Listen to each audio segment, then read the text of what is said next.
پیر فتح حسین شاہ رحمۃ اللہ تعالی علیہ کے سر پر جاتا ہے۔ آج ہم سب لوگ ان کے عرس کے دن پر اکٹھا ہوئے ہیں، تو آپ کو یہ معلوم بھی ہوگا کہ جہاں حضرت پیر فتح حسین شاہ رحمۃ اللہ تعالی علیہ اپنے وقت کے ولی تھے، اللہ کے دوست تھے، وہیں پر ان کو اللہ کی راہ میں ظالمین نے شہید بھی کیا تھا۔ تو میں اسی طرف آپ کو اشارہ کر کے اپنا پیغام دینا چاہتا ہوں کہ اللہ ارشاد فرماتا ہے کہ جو میری بارگاہ میں میری راہ میں قتل کیے گئے، شہید کیے گئے، وہ کہ زندہ ہے، کیا ہے؟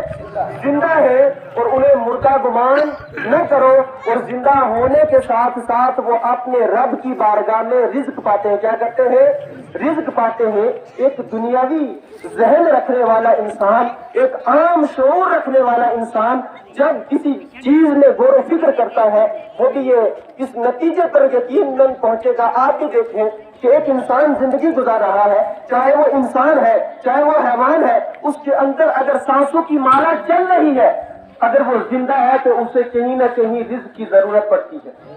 اسے رزق کی ضرورت پڑتی ہے، اسے کھانے پینے کی ضرورت پڑتی ہے۔ تو اب اسی لیے اللہ تبارک و تعالی نے ہمارے ذہنوں کے مطابق جواب دیا کہ اگر کوئی یہ کہہ دیتا، اگر اعلان ہو جاتا کہ اللہ کے جو شہید ہے وہ زندہ ہے، اسی پر بات ختم کر دی جاتی، تو لوگ بڑے بڑے اعتراض کرتے، اگر وہ زندہ ہے تو زندہ کے لیے کھانے کی بھی ضرورت ہے، اگر وہ زندہ ہے پینے کے لیے بھی ضرورت ہے، تو یہ ساری خواہشات انہیں ملتی ہیں یا نہیں ملتی؟ کئی لوگ اسی بات پر گمراہ ہو جاتے۔ اللہ تعالیٰ نے ان کی گمراہی کو اسی بات پر ختم کر دیا کہ آپ یہ ذہن سے اپنے اس خیال کو بھی نکال لو کہ ہمیں رزق دیا جاتا ہے یا نہیں، یا کھاتے ہیں یا نہیں کھاتے، بلکہ میں آپ کو اپنا فیصلہ سنا دیتا ہوں کہ جو میری بارگاہ میں آیا، میری بارگاہ کے لیے میرے راستے پر اور میری راہ میں قربان کر دیا اس نے اپنی جان، اور میری بارگاہ میں شہید ہو گیا، وہ مرا بھی نہیں، وہ زندہ ہے، اور اسے میں اپنی بارگاہ سے رزق عطا کرتا ہوں۔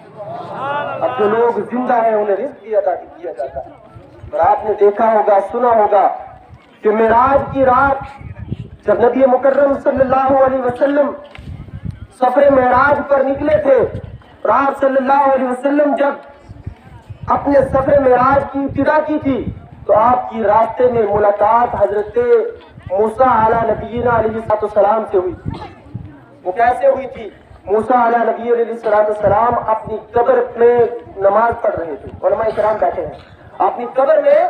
نماز پڑھ رہے تھے۔ تو اب اس سے اندازہ لگائیں کہ جو لوگ زندہ ہوتے ہیں اپنی قبروں میں،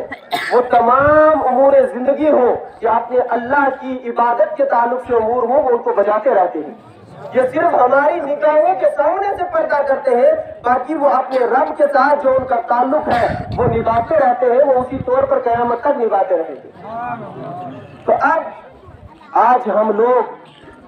میں نے آپ کے سامنے آیت کریمہ پڑھی قرآن پاک، تو اس قرآن پاک کی آیت کے مطابق حضرت پیر فتح حسین شاہ رحمۃ اللہ تعالی علیہ زندہ ہے۔ کیا ہے؟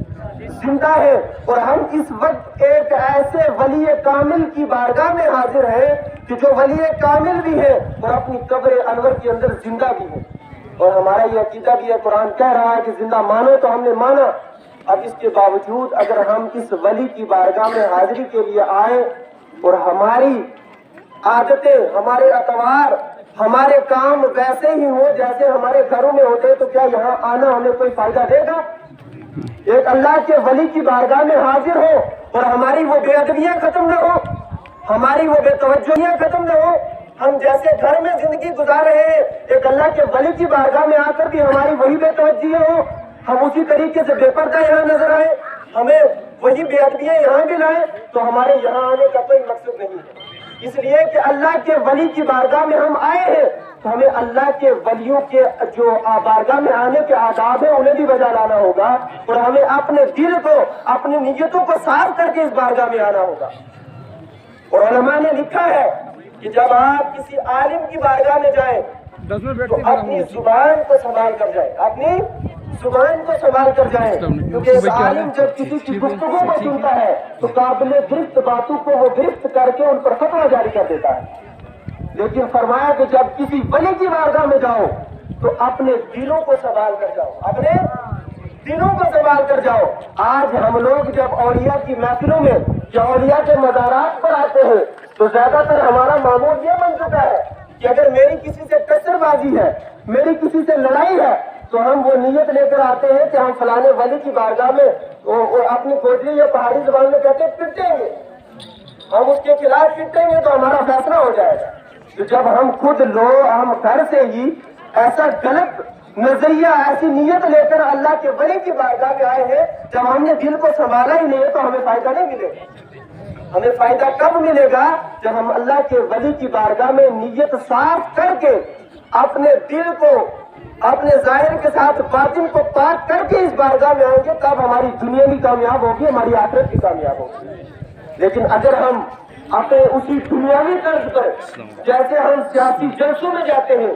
جیسے ہم سیاسی محفلوں میں جاتے ہیں، جیسے کسی گاؤں کی کوئی جنگل کی یا کسی لیٹری کی محفل ہے، ویسے بغیر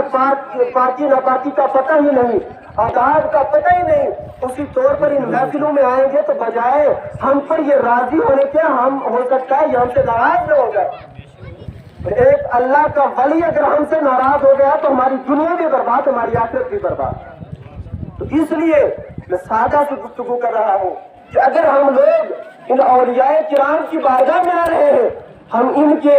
مزار اقدس پر آ رہے ہیں، تو ہمیں تمام آداب کو بجا لانا ہے، ہمیں ان کے مقام و مرتبے کو بھی جاننا ہے، ان کی بارگاہ میں حاضری کے آداب کو بھی بجا لانا ہے، تبھی ہمارے اوپر ان کا فیض بھی جاری ہوگا، ہم مالا مال بھی ہوں گے۔ بے شک، سبحان اللہ۔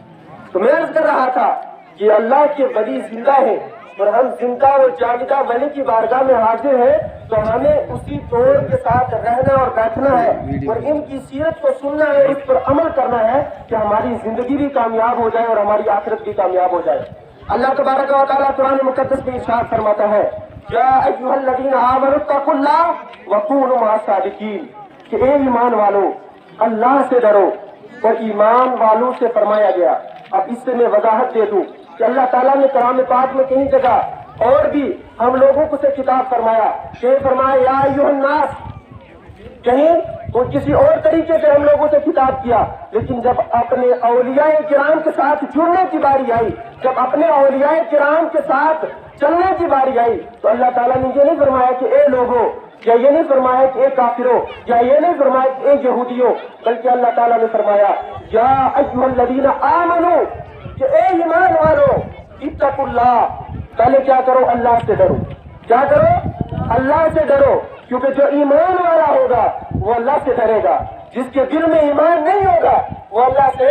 نہیں ڈرے گا۔ تو اللہ نے فرمایا کہ اے ایمان والو اللہ سے ڈرو۔ اب اللہ سے ڈرنا کیا ہے؟ کہ اللہ سے ڈرنا یہی ہے کہ ہم اللہ کی بارگاہ اور اللہ کے عذاب سے ڈر جائیں، اس طور پر کہ اللہ کا عذاب بہت خطرناک ہے، ہم اگر اس کی پکڑ میں آ گئے تو ہمیں دوزخ میں ڈال دے گا، یہی ڈرنا ہے۔ بلکہ نہیں مسلمانوں، اللہ سے ڈرنے کا مطلب یہ ہے کہ اللہ تعالیٰ نے جو احکام ہم سب مسلمانوں پر فرض کیے ہیں، ان سارے احکام کو بجا لانا حقیقت میں اللہ سے ڈرنا ہے۔ بے شک۔ پہلے اللہ تعالیٰ فرما رہا ہے اے ایمان والو اللہ سے ڈرو، وکونوا مع الصادقین، اور سچوں کے ساتھ ہو جاؤ۔ اب اللہ سے ڈرنا یہ نہیں کہ دل میں اللہ کا خوف رکھا اور اس کے بعد کسی ولی کی بارگاہ میں چلے گئے تو ہم اللہ سے بھی ڈر گئے اور سچوں کے ساتھ بھی ہو گئے تو ہم اس آیت کا مزاج بن گئے۔ بلکہ اللہ سے ڈرنے کا مطلب یہ ہے کہ اللہ تعالیٰ نے فرمایا وَأَقِیمُوا الصَّلَاةَ، کہ نماز قائم کرو، تو ہمیں اللہ سے ڈرنا یہ ہے کہ ہمارے اوپر نماز 5 ٹائم دن میں فرض کی ہے، تو ہم اس 5 ٹائم کی نماز کو پڑھیں گے تو ہم حقیقت میں اللہ کی بارگاہ میں جو ڈرنا ہے وہ بجا لائیں گے، ہم تبھی ڈریں گے۔ اللہ نے فرمایا کہ روزے رکھو، تو ہم اگر 1 مہینے کے روزے رکھیں گے تو ان روزوں کو رکھنے کے بعد ہم اگر یہ دعویٰ کریں گے ہم اللہ سے ڈرے تو ہم تب جا کر اللہ سے ڈریں گے۔ اللہ نے فرمایا وآتوا الزکاۃ، کہ زکات ادا کرو، اگر ہم زکات ادا کریں گے اس کے بعد اس آیت کو پڑھیں گے تب ہم جا کر حقیقت میں اللہ کی بارگاہ ڈریں گے اور اللہ سے ڈریں گے۔ اللہ نے فرمایا کہ یتیموں کا حق ان کو دو، اگر ہم یتیموں کو حق دیں گے، ان کا یتیموں کے ساتھ شفقت سے پیش آئیں گے تب جا کر ہمیں اللہ سے ڈرنے کا اس آیت کریمہ کے مطابق ہم اس کا مزاج بنیں گے۔ لیکن اگر ہم نے نہ نماز پڑھی، نہ ہم نے روزہ رکھا، نہ زکات دی، نہ یتیموں کے ساتھ اچھا سلوک کیا، نہ اپنے بڑوں کی قدر کی، نہ چھوٹوں پر رحم کیا، تو نام اللہ کی جو فرمان ہے کہ اتقوا اللہ، ہم اس کا مزاج کسی صورت میں نہیں بن سکتے، اور جب ہم اس صورت کا مزاج بن ہی نہیں سکتے، پھر اس کے بعد جو دوسرا جملہ فرمایا کہ وَكُونُوا مَعَ الصَّادِقِينَ، اور سچوں کے ساتھ ہو جاؤ، تو ہمارا اگر ہم یہ کام نہ کریں، نہ نماز پڑھے، نہ روزہ رکھے، نہ زکات دے، نہ اسلامی امور اسلامی احکام پر عمل کرے، اس کے بعد جو دوسرا جز ہے اس پر عمل کرے، وَكُونُوا مَعَ الصَّادِقِينَ، کہ سچوں کے ساتھ ہو جاؤ، ہم کسی ولی کی بارگاہ میں چلے جائیں تو ہمارا دعویٰ ہوتا رہے گا۔ اس لیے کہ اگر آپ کہیں کہ ہم بے نمازی ہو کر کسی اللہ کے ولی کا دامن پکڑیں گے، یہ یقین ہے کہ وہ اللہ کا ولی آپ کی شفاعت کر سکتا ہے، لیکن جو نمازی آپ نے قضا کی ہوگی اس کا حساب آپ کو قیامت کے دن دینا ہوگا۔ اللہ کے ولی کا فیض آپ پر جاری ہوگا، لیکن جن نمازوں کو آپ نے قضا کیا ہے پہلے ان کا حساب و کتاب قیامت کے دن دینا ہوگا۔ لیکن اگر آپ اللہ کے بارگاہ اللہ کے ولی کے بارگاہ میں آ گئے، آپ نے روزے نہیں رکھے، روزے قضا کیے، روزوں کی بے حرمتی کرتے گئے، آپ اللہ کے ولی کے پاس تو آ گئے، لیکن قیامت کے دن اللہ کا ولی آپ کی شفاعت کرے گا اور کروائے گا اللہ کی بارگاہ میں، لیکن اس سے پہلے آپ کو جو روزے آپ نے قضا کیے ہیں اس کی سزا ملتی رہے گی۔ تو ہم نے اگر اللہ کے ولی کی بارگاہ میں آئے ہیں تو پہلے اللہ فرماتا ہے اتقوا اللہ، کہ مجھ سے ڈرو، اللہ سے ڈرو۔ تو اللہ سے ڈرنا یہ ہے کہ ہمیں پہلے اللہ کی جو فرمان ہے، اللہ کے جو احکام ہے اور احکام پر عمل کرنا ہے، اور جب ہم اپنے آپ میں نمازی بھی بن جائیں، جب ہم روزے دار بھی بن جائیں، جب ہم زکات بھی ادا کریں، جب ہم اسلامی احکام پر عمل کریں، اس کے بعد اللہ فرماتا ہے کہ یہ سارے کام جب کرنے لگ جاؤ، وَكُونُوا مَعَ الصَّادِقِينَ، جب تم نمازی بھی بن جاؤ، جب تم روزے دار بھی بن جاؤ، جب تم زکات بھی ادا کر جاؤ، جب تم حقیقی طور پہ مسلمان بن جاؤ، اس کے بعد تم میرے ولی کی بارگاہ میں چلے آؤ، وَكُونُوا مَعَ الصَّادِقِينَ، اور میرے سچے لوگوں کے ساتھ ہو جاؤ۔ اب یہ سچے لوگ تمہیں کیا کریں گے؟ اب تک تو تمہارا غیبی تعلق اللہ سے تھا، تم نماز میں اللہ کو یاد کرتے تھے، دعائیں کرتے تھے، تم روزہ رکھ رہے تھے، اللہ کو راضی کر رہے تھے۔ جب تم اس اللہ کے نیک بندے کی بارگاہ میں آ جاؤ گے تو یہ اللہ کا نیک بندہ تمہیں تمہارے خدا سے ملا دے گا۔ بے شک بہت خوب۔ لیکن اگر علماء اور اولیاء کی اس سیرت کو عوام کے سامنے بیان کر کے، جو سیرت اولیاء نے جس نقش قدم پر چل کر، جس اسلام پر چل انہوں نے یہ مقام ولایت حاصل کیا، وہ بیان کرنے کے بجائے وہ اپنے من گھڑت کرامتیں بیان کر کے عوام اہل سنت والجماعت پر بڑے بڑے اعتراضات ہو رہے ہیں کہ قبروں پر سجدے ہوتے ہیں، حالانکہ ہمارے اس مسلک کے امام جن کو اس وقت جس نام سے مسلک کو چلا رہے ہیں، مسلک اعلیٰ ہے، لیکن آج ہم نہ علماء نہ ہمارے مولوی کے لیے شہید ہوئے، تو کیا ہم میں سے کوئی آج دین کے لیے شہید ہونے تو دور کی بات، ابھی ناظم صاحب اعلان کر رہے تھے آؤ دین کی باتیں سنو، کیا ہم وہ باتیں سننے کے لیے تیار ہو رہے ہیں؟ آئے تو ہم ان کے عرص میں ہیں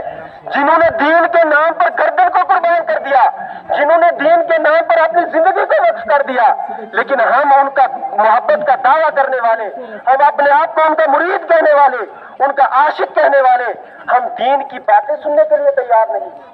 یہ سوچنے کا مقام ہے، ہمیں اپنے آپ کی اصلاح کرنے کی۔ اولیاء کرام کے نعرے جتنے لگائے کم ہیں، ان کے مشن کے نعرے جتنے لگائے کم ہیں، لیکن نعرے لگانے سے پہلے ہمیں خود ان اولیاء کے مشن پر چلنے کی ضرورت ہے۔